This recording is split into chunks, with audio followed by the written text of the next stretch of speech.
Assalamualaikum warahmatullahi wabarakatuh. Hai, jumpa lagi dengan saya Farida Norma, guru bahasa Indonesia kelas 12. Dalam kegiatan yang lalu kita sudah mempelajari pengertian, sejarah, nilai-nilai hingga pembagian novel. Pada kesempatan ini kita akan membahas tentang unsur-unsur yang ada pada novel. Sebagai sebuah cerita, novel dibangun oleh unsur intrinsik dan ekstrinsik. Unsur intrinsik novel meliputi tema, alur, tokoh, latar, dan sudut pandang. Sementara itu, unsur ekstrinsik meliputi latar belakang pengarang, situasi masyarakat ketika novel diciptakan, dan nilai-nilai kemanusiaan yang ikut mempengaruhi penciptaan novel. Baiklah, saya akan menjelaskan satu persatu mengenai unsur-unsur pembangun novel. Yang pertama adalah unsur intrinsik novel. Unsur intrinsik adalah unsur yang membangun novel dari dalam. Unsur intrinsik meliputi tema, penokohan, alur, latar, konflik, sudut pandang, dan amanat. Tema adalah ide cerita yang melandasi penciptaan novel. Tema apa yang diceritakan dalam novel. Tema tergambar pada masalah apa yang dipikirkan tokoh, dibicarakan tokoh, atau dipertentangkan tokoh. Jadi, tema novel dapat ditemukan dengan cara mengidentifikasi masalah-masalah yang dialami oleh tokoh. Contohnya, Baginda Sulaiman tentu tidak mau putri tunggalnya menjadi korban lelaki hidung belang itu, walaupun sebenarnya ia tak dapat berbuat apa-apa. Maka, ketika sadar bahwa dirinya tak sanggup untuk membayar utangnya, ia pasrah saja digiring polisi dan siap menjalani hukuman. Pada saat itulah, Siti Nurbaya keluar dari kamarnya dan menyatakan bersedia menjadi istri Datuk Maringgih, asalkan ayahnya tidak dipenjarakan. Suatu keputusan yang kelak akan menceburkan Siti Nurbaya pada penderitaan yang berkepanjangan. Itu diambil dari penggalan novelnya Siti Nurbaya karya Marah Rusli. Novel tersebut bertema adat istiadat. Untuk selanjutnya, unsur intrinsik tokoh dan penokohan. Tokoh adalah pelaku dalam sebuah cerita, sedangkan penokohan adalah cara pengarang mendeskripsikan tokoh tersebut. Seorang tokoh dapat dideskripsikan sebagai seorang yang berwatak baik, jahat, pemberani, pemarah, penakut, dan lain-lain. Seorang pengarang dapat mendeskripsikan watak-watak tersebut dengan berbagai cara, seperti langsung oleh pengarang, melalui tanggapan tokoh lain, melalui pikiran tokoh sendiri, atau yang lainnya. Selain itu, ada beberapa cara untuk mengetahui watak seorang tokoh, yaitu dengan mengidentifikasi penampilan fisik, cara menghadapi masalah, cara berbicara, cara berpikir, dan cara bertingkah laku, dan lain-lain. Unsur intrinsik selanjutnya adalah latar. Latar adalah segala keterangan yang berhubungan dengan waktu, tempat, dan suasana yang tergambar ketika cerita atau peristiwa berlangsung. Waktu adalah kapan cerita berlangsung, bisa pagi, siang, sore, malam, atau yang lainnya. Tempat adalah di mana cerita itu terjadi, bisa di rumah, di atas kapal, jalan raya, atau di tempat lainnya. Sedangkan suasana adalah bagaimana unsur psikologis ketika cerita berlangsung. Bisa tegang, menyenangkan, sedih, kecewa, atau perasaan lainnya. Sebagai contohnya adalah sebagai berikut. Masih berapa jauh Bukit Tengkorak dari sini, Bu? Tanya lelaki itu kepada pemilik lepau. Kontak semua orang menghentikan permainannya. Untuk apa anak mencari bukit itu?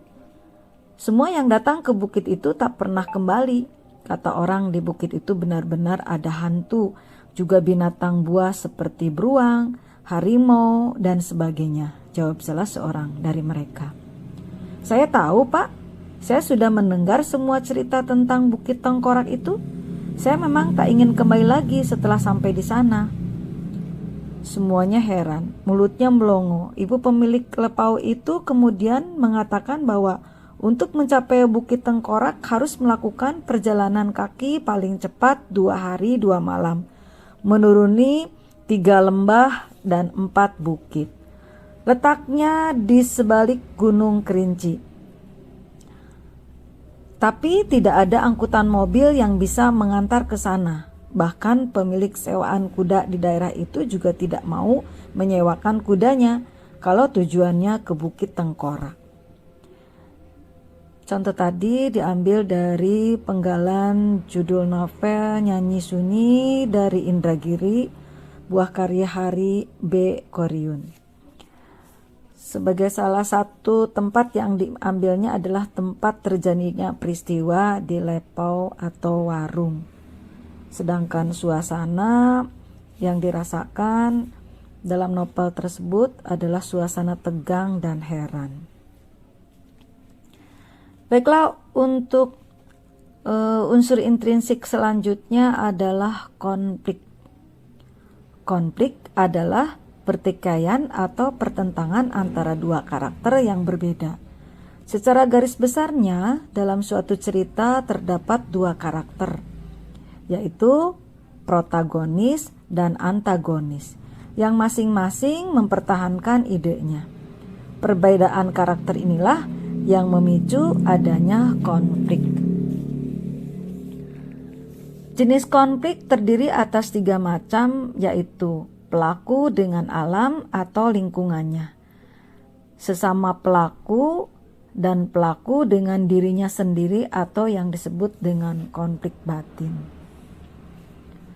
Contohnya, menurut ibu yang didengarnya dari ayah, sebab terjadi penikaman terhadap officer Belanda itu karena officer itu selalu mengganggu istri-istri mereka. Dan rupanya kuli kontrak itu sudah gelap mata, tidak dapat lagi menahan hati melihat officer itu mengganggu istri-istri mereka. Lalu mereka memutuskan ramai-ramai menyerang si officer. Itu diambil dari penggalan novel yang berjudul Kuli Kontrak karya Muchtar Lubis. Nampak konflik itu konflik fisik ya antara kuli kontrak dengan officer yang tidak beradab itu. Baiklah, untuk unsur intrinsik selanjutnya yaitu sudut pandang. Sudut pandang adalah cara pengarang menyampaikan cerita. Siapakah tokoh yang menyampaikan cerita atau pencerita? Apakah ia berperan sebagai pelaku utama atau pelaku sampingan? Apakah ia terlibat langsung dalam seluruh rangkaian cerita atau hanya berperan sebagai pengamat? Sudut pandang terdiri atas sudut pandang orang pertama dan sudut pandang orang ketiga.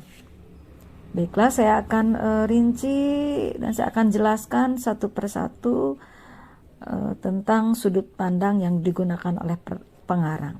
Yang pertama, sudut pandang orang pertama. Pengarang terlibat langsung di dalam cerita sebagai tokoh dengan mengatasnamakan aku, saya, atau kami. Jadi pengarang berkedudukan sebagai pencerita langsung.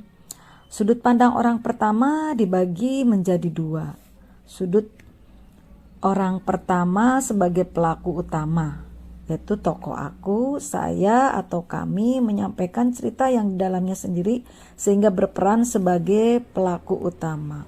Untuk selanjutnya, unsur intrinsik amanat. Amanat adalah pesan kebaikan yang disampaikan pengarang melalui cerita. Amanat ini berhubungan dengan sebab akibat. Misalnya, jika tokoh tertentu berbuat baik atau jahat, dia akan menerima akibatnya berupa kebaikan atau kejahatan pula. Demikianlah materi yang dapat saya sampaikan pada kali ini. Semoga kita bisa berjumpa lagi. Akhirul kalam, wabillahi taufiq wal hidayah. Wassalamualaikum warahmatullahi wabarakatuh.